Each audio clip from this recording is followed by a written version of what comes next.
Good morning. तो आज मैं आप लोगों को कुछ बताने के लिए आया। बहुत ही इंटरेस्टिंग और इम्पोर्टेंट टॉपिक है, उस पर थोड़ा सा बात करूंगा। मैं यहाँ पे टहल रहा हूँ, एक शानदार बगीचा है, बेहतरीन बगीचा है। उस बगीचे में टहलते टहलते सोचा कि थोड़ा सा शेयर किया जाए लोगों की फीलिंग्स।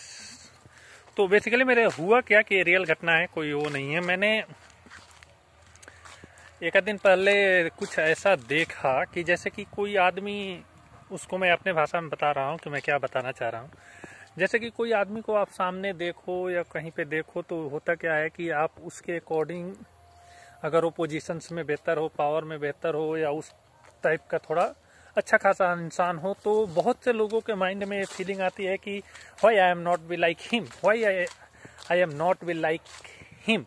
यानी कि मैं उसकी तरह क्यों नहीं हूँ, मैं उसकी तरह क्यों नहीं बन सकता, मैं उसकी तरह काम क्यों नहीं कर सकता। तो ये एक ऐसे लोगों को देख के एक फीलिंग ही आ जाता है, एक इमोशंस आ जाता है मैक्सिमम लोगों के अंदर में, कुछ क्षण भर के लिए, कुछ सेकंड के लिए, कुछ पल के लिए।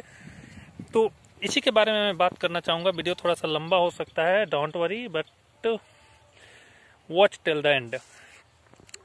देखिए माय डियर फ्रेंड, जब आप भी जाते हैं, कहीं पे जाते हैं, कोई अच्छा इंसान दिखता है ना, कहीं उसकी फेम दिखती है, कहीं उसका पैसा दिखता है, कहीं उसका पावर दिखता है, कहीं उसका पोजीशंस दिखता है जो अच्छे जगह पे हैं, तो डेफिनेटली माइंड ये चीज है कि जो हमारा कॉन्शियस माइंड है वो बेहतरीन चीजों की तरफ जल्दी जाता है। और उस चीज को देख के तो कि ऐसा लगता है माइंड में कि हम भी वैसा क्यों नहीं कर सकते, हमें भी वैसा होना चाहिए, हमें भी उस जगह पे पहुंचना चाहिए। और होता क्या है कि उस टाइम पे इंसान अपने आप को थोड़ा सा लोअर समझने लगता है, अपने आप को थोड़ा हीन भावना से देखने लगता है। तो ये रीजन ये होता है कि वो क्षण भर के लिए तो आप वहां पे उसकी तरह बनना चाहते हैं, लेकिन उस इंसान का काम क्या है, उस इंसान का प्रोफेशन क्या है, उस इंसान की सोच क्या है, उस इंसान की क्षमता क्या है, इंटेलिजेंट क्या है, आप उसको नहीं जानते हैं।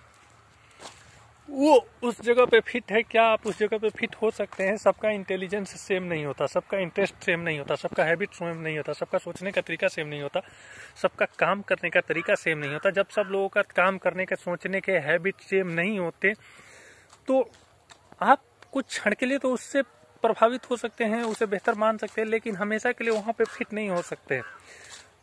कहने का मतलब यह है कि आप अपने अंदर के इंटेलिजेंस को फाइंड आउट कीजिए, आप अपने अंदर के टैलेंट को फाइंड आउट कीजिए। आपको क्या अच्छा लगता है, आप क्या बेहतर करना चाहते हैं, आपकी स्ट्रेंथ क्या है, आपकी क्षमता क्या है, आपकी पावर क्या है, उसको फाइंड आउट करने की कोशिश कीजिए, उसको अकॉर्डिंग काम करने की कोशिश कीजिए।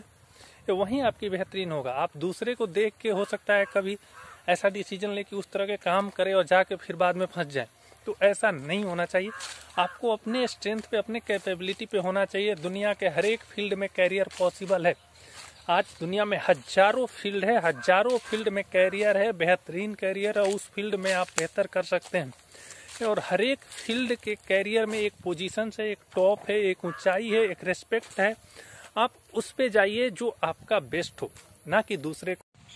आप अपने अंदर के टैलेंट को, इंटेलिजेंस को फाइंड आउट कीजिए। जब आप अपने अंदर के टैलेंट को, इंटेलिजेंस को फाइंड आउट करेंगे ना, तो फिर बाकी ये जितनी भी चीजें हैं, या जितने भी बेहतर लोग हैं, जितने भी पोजीशंस में बड़े हों, पैसे में बड़े हों, पावर में बड़े हों, whatever they are, you will feel good for yourself. And जब एक कंडीशन आ जाएगी ना, you will feel good for yourself, आप अपने लिए बेहतर फील करने लगोगे, अपने लिए अच्छा सोचने लगोगे, तो बाकी लोगों के बारे में आपका कोई मतलब ही नहीं रह जाएगा। जैसे मैं एक स्टोरी सुन रहा था कहीं यूट्यूब पे शायद, कि एक आदमी था, उसने अपने लाखों की जॉब छोड़ के, और वो पेंटिंग का काम करता है। पेंटिंग का काम इतना शानदार पेंटिंग का काम करता है कि वो छोटे से चावल के दाने पे 10-20 नाम लिख सकता है, 50 नाम लिख सकता है।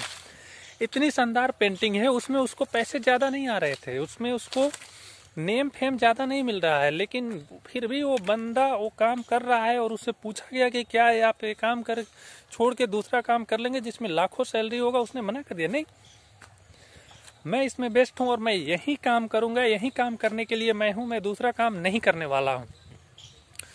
तो उसने अपना ट्रू हैप्पीनेस उसमें फाइंड आउट किया है। उसे दूसरे के पावर पोजीशन से, मुकेश अंबानी के पैसे से, नरेंद्र मोदी के पावर से किसी को कुछ लेना देना नहीं है, उसे IAS IPS और इन लोगों के पोजीशन से उसे कुछ लेना देना नहीं है। He is fulfilled in his life there. तो अगर आप अपने जिंदगी में अपने फुलफिल्ड हैं तो यू गॉट एवरीथिंग। अदरवाइज आप अनफुलफिल्ड हैं तो आपको यही पावर, पोजीशंस और पैसा लोगों का परेशान करता रहेगा और जिंदगी भर परेशान करता रहेगा, चाहे आप कितना हो बड़े पोजीशंस पे चले जाए। आज इस पोजीशंस पे हैं तो कल आप अपने ऊपर वाले देखेंगे। इतना याद रखिए कि हर एक इंसान के ऊपर कोई ना कोई है, तो आप अपने ऊपर वाले को देखेंगे वहां भी परेशान रहेंगे। तो my mean to say you have to find out a true passion and true fulfilment inside you for your work, for your profession. और जब आप वो फाइंड आउट कर लेंगे तो everything will be changed for you. Tony Robbins बात करता है, वो बोलता है इंसान की, if you will find your fulfilment, if you find your desires and fulfilment की एट द एंड आपको जो भी मिला उसमें आप खुश है। एट द एंड आपको जो भी हासिल हुआ, एट द एंड जो भी रिजल्ट रहा उस रिजल्ट से आप खुश हैं। That's the life. और एट द एंड आपको चीजें नहीं मिला जो आपको चाहिए तो फिर जिंदगी का कोई मतलब नहीं होता है। एक होता है आर्ट ऑफ साइंस अचीवमेंट और दूसरा होता है साइंस ऑफ अचीवमेंट। और आर्ट ऑफ अचीवमेंट और साइंस ऑफ अचीवमेंट में अंतर यही होता है कि आर्ट ऑफ अचीवमेंट ये होता है कि इंसान किसी चीज को ये काम कर रहा है, वो उसे मिल गया और वो उसमें खुश है।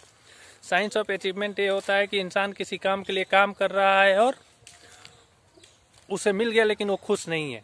तो साइंस ऑफ अचीवमेंट अच्छा नहीं होता है। आप आर्ट ऑफ अचीवमेंट पे जाइए और art of achievement find out कीजिए। दूसरे के पावर, पोजीशंस, पैसा से let them go. You have to do for yourself what you really want to do and finally you need happiness. That's the life. Don't think for the others what they are doing. It's your life, it's your right, it's your decision, and you need to fulfill your own desires, dreams. Thank you so much.